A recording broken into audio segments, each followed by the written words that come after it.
Nós estamos de volta com conversas cruzadas aqui na TV Com. Estou recebendo manifestações aqui pelo WhatsApp. O telefone é o 48-9188-4044. O Fernando nos assiste em Blumenau. Obrigado, Fernando, pela gentileza. Ele pergunta qual concessionária é responsável pelo trecho sul da BR-101. Para o norte está muito bom. Viajo semanalmente entre Blumenau e Florianópolis. É a mesma do trecho norte. Quem cuida do trecho sul é a mesma do trecho norte. Não está concessionado ainda. Não é autopista? Não, até Paulo Lopes. Até Paulo Lopes. Sim, mas... sim, claro. Pois não. Exatamente. O trecho da obra, que é o trecho que não tem concessão. Não. Mas a relação que eu queria fazer aqui para ele é que nós temos no trecho norte e nesse trecho sul até Paulo Lopes a mesma empresa, que por vezes também já foi questionada por comportamentos e por manutenção diferenciada em um pedaço e em outro. Mas é bem verdade, e muito obrigado pela correção aqui, que o trecho em questão, que é o trecho da obra, não está concessionado ainda.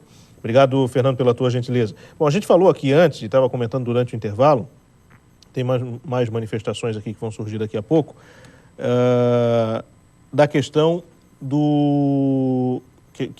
que é muito importante a gente resgatar, que eu fiz ontem a transmissão aqui da cerimônia de abertura da ponte, inauguração da ponte, aqui na TV Com de manhã, e prestei bastante atenção nos discursos, que foram curtos, foram breves, mas eu ouvi pouco se falar na questão da infraestrutura, do quanto a ponte ajuda na infraestrutura e em questões infraestruturais de uma maneira mais aprofundada.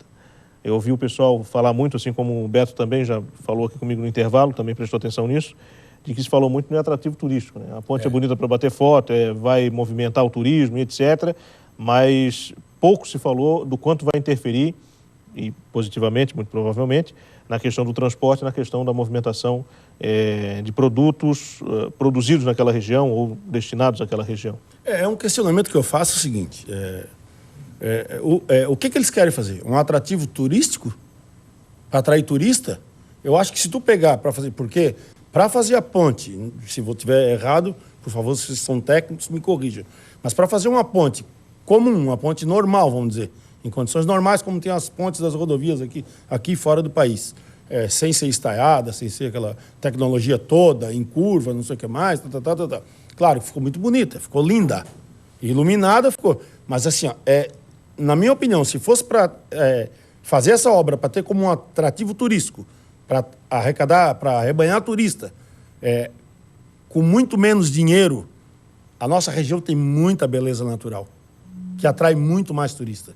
E não precisaria estar agredindo, não precisaria estar construindo, não precisaria estar botando concreto. Nós temos belezas naturais que não tem acesso, não tem rua, não tem, tudo esburacado. E aqui na nossa região não precisamos de construir atrativo turístico. Nós precisamos só de dar condição de o turista visitar os nossos naturais. Nós estamos cheios de atrativos naturais. Desde aqui de Florianópolis, desde a região de... Nós somos privilegiados aqui na nossa região. Se vocês pegarem a região onde está feita a ponte ali, nós temos um farol de Santa Marta, temos uma Galheta, temos uma Praia da Teresa, temos uma laguna, temos infinitos ali, a Serra, Tubarão. Nós temos uma infinidade de pontos turísticos que não tem infraestrutura, não tem acesso. Então, acho que seria muito mais barato, tu conseguiria contemplar muito mais regiões, fomentava muito mais regiões espalhadas ali em torno da ponte, do que tu nada contra... agora, eu não sei qual é o interesse. E talvez, como foi comentado aqui também, com esses 770 milhões aí, que foi declarado, que foi gasto na ponte, quantas outras obras talvez poderiam ter sido concluídas? Beto, eu acho que o importante, a ponte está concluída, ela é uma obra importante, ela vai ajudar bastante, vai resolver o gargalo daquela região. Eu acho que agora nós temos que concentrar os esforços para resolver os outros gargalos. Com certeza. Nós temos, por exemplo, aí o túnel do morro, aqui que tem a questão indígena. Sim, no Morro dos Cavalos. Acho que é uma obra extremamente necessária. E eu acho que tem um pilar da passarela no meio da pista? Exatamente. Nós temos que concentrar esforços para resolver a questão da FUNAI, que é a FUNAI que está impedindo a construção desses túneis. Os túneis são orçados em 650 milhões, então muito investimento deve ser feito ainda. Uma outra questão que nós temos que nos preocupar é com a concessão provável do trecho sul da rodovia.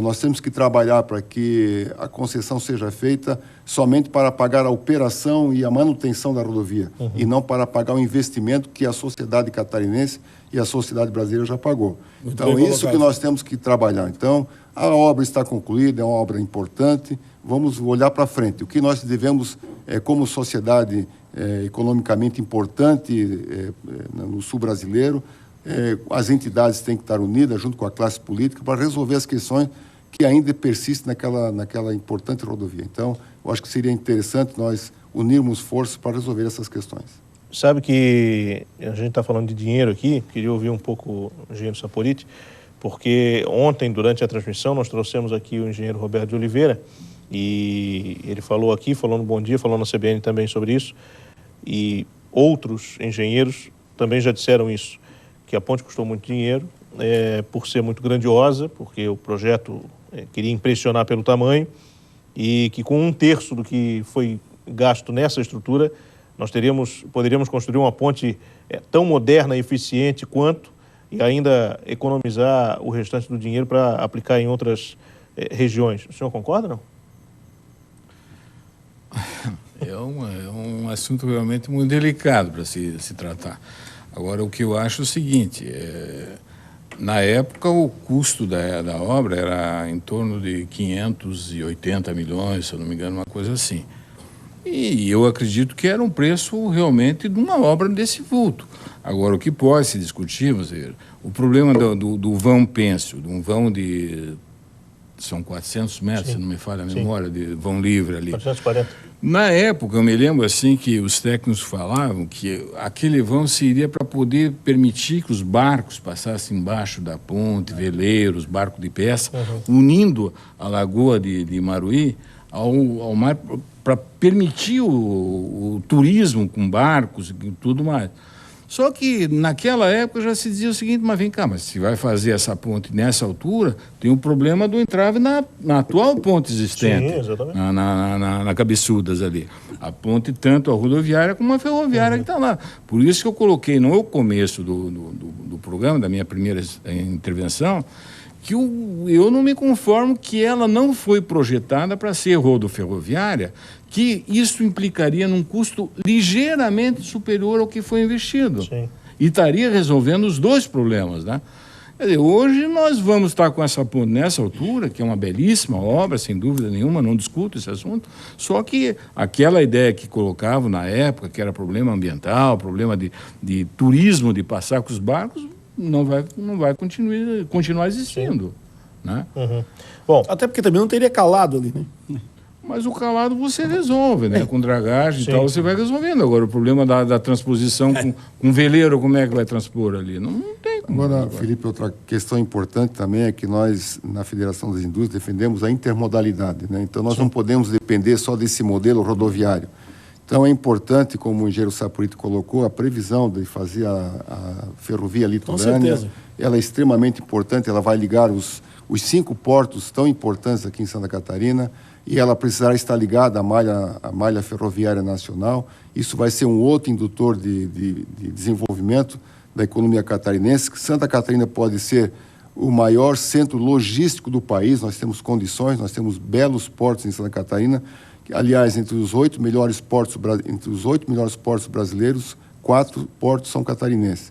Nós temos que explorar esse potencial, nós temos que desenvolver a cabotagem, nós temos que usar o transporte ferroviário e aliviar um pouco o transporte rodoviário. Então, eu acho que essa questão da intermodalidade é extremamente importante, se fazer um planejamento para que se possa, então, usar todo esse potencial que o nosso Estado tem condições de oferecer. Nelson. Essa seria a minha palavra, Mário. Principalmente que a exploração dos modais, principalmente marítimo. Hoje você acabou de colocar que nós temos os 4 melhores portos do Brasil. Entre 8, 4... São catarinenses. Agora, faço a pergunta, existe a convergência entre eles? Eles se comunicam? Existe algum método que esses portos consigam trabalhar? Não tem. Só para você ter ideia, o Plano Nacional de Logística de Portos está prevendo aqui para Santa Catarina, os nossos portos, navios de 300 metros de comprimento, que comportam em torno de 8 mil TEUs. mas os armadores estão mostrando que no mundo moderno e para a região do sul, da América do Sul, a previsão são navios de 366 metros para 14 mil TEUs. Então, o próprio Plano Nacional Logística Portuária está com equívoco. Então, nós precisamos corrigir imediatamente isso, porque nós precisamos de calado de 15 metros, precisamos, então, de baías de evolução compatível com os novos navios que aportarão aqui em Santa Catarina. Senão, nós vamos perder carga para o Paraná e vamos perder carga para o Porto do Rio Grande. Então, Santa Catarina tem que se mobilizar para explorar ao máximo esse potencial que é extremamente generoso com o nosso Estado. E nós não podemos perder essa oportunidade de trazer esse centro logístico para Santa Catarina. Dentro disso, Fica à vontade.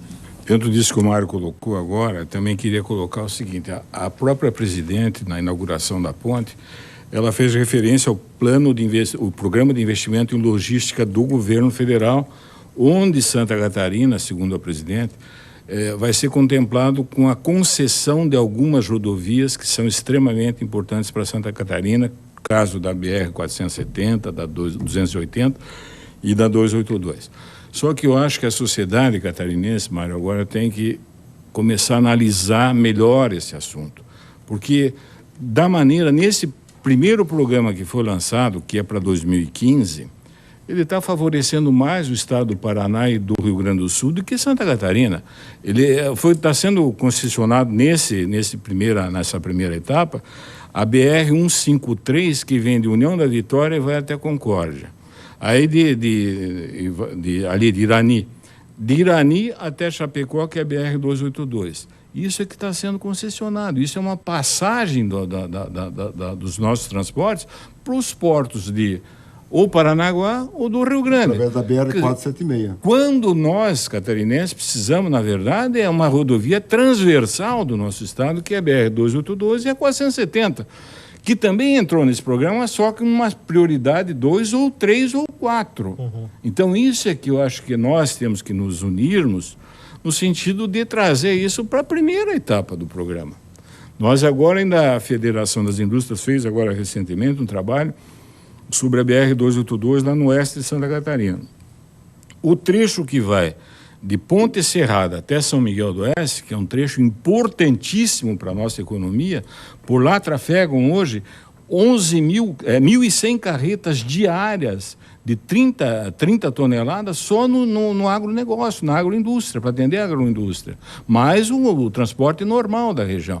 E a estrada está em caráter deplorável, como mostra o estudo que a Federação das Indústrias fez agora. Então, esse segmento, penso eu, pelo menos, Mário, que é um segmento que tem que ser incluído na primeira etapa do PIL, desse Programa de Investimento em Logística. Nessa questão, a Federação já se antecipou, nós marcamos uma audiência com o Ministro dos Transportes, infelizmente essa reunião foi transferida, provavelmente se dará agora no segundo semestre, mas nós já fizemos um ofício solicitando, então, a duplicação de Irani até a 116 e toda a duplicação da 470. Exatamente para se evitar que o produto feito no oeste catarinense seja transportado para o Porto Paranaguá ou então para o Porto do Rio Grande. Sim. Então, é uma preocupação, isso é estratégico para Santa Catarina. O nosso fórum parlamentar já entendeu a importância dessa solicitação, então nós estamos aguardando a promessa do ministro nos receber para que nós possamos, então, pessoalmente explicá-lo que é fundamental para Santa Catarina ter incluída na primeira etapa do PIL 2 essas obras que são por nós referendadas. Bom, a gente vai fazer mais um intervalo aqui no programa para daqui a pouco continuarmos com essa nossa conversa. Eu já estou recebendo outras manifestações aqui também. Tem uma aqui do Osni Leonardo, que também nos assiste em Blumenau. Daqui a pouco eu vou trazer a opinião dele. E você pode aproveitar esse tempo para escrever aqui para a gente. O telefone está no seu vídeo, 9188 4044. Até já.